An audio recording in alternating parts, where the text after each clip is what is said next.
The home is a very strong influence in my work. I find that reciprocal relationship between where you live and the influence of the surrounding area, now that impacts on you, that comes through in my work very strongly.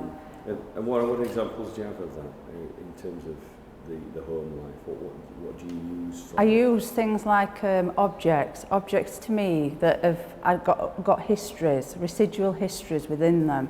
For example, I've been working on a piece of work at the moment with that's combining my daughter's old rocking chair and a first ever pair of baby shoes, so a first ever little pair of Clark's shoes. So as soon as you pick that object up, you remember the day you took her, you remember that proud feeling of your child standing on her own 2 feet.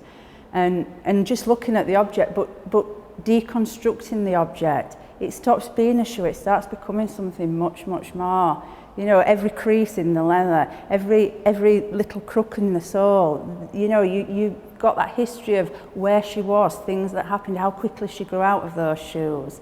So it's exploring something in a way that you wouldn't normally do. It's something you might keep, you might put in a keepsake box, but it's then bringing it back out of that box and re-examining it. I think I've always been quite diverse in my work in practice, but being a conceptual artist, I just took that for granted that I use different materials, different sources, different genres to best say what I wanted. But when I went onto the course, it really opened up, especially areas, I think it allowed me to develop my skills in areas of sculpture and ceramics, especially. I'd not had much tutorial, role in those areas, so it helped me to develop my ideas, and it's helped me to, bring them to fruition more. Although originally it can be sculptural, it can be video. I've been doing some video work recently. A lot of the time it does end up ultimately being photographic in the end. I think I just have that.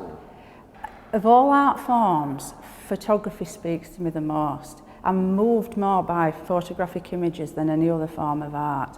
There's something very personable about a photograph, I feel.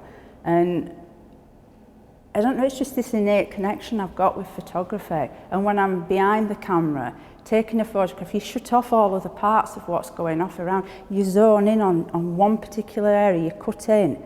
And it to me, it intensifies what's happening. Concealment and illusion often take part in my work, and during things like the casting process, I cast items that on reflection look like for instance a wooden shelf in a photograph, but it's not a wooden shelf, it's a fine porcelain cast shelf which is hollow, and there may be things secreted inside it that the audience does not know, but I do know, and those things have got significance and weight behind them, and that's why they're there. The University of Huddersfield, inspiring tomorrow's professionals.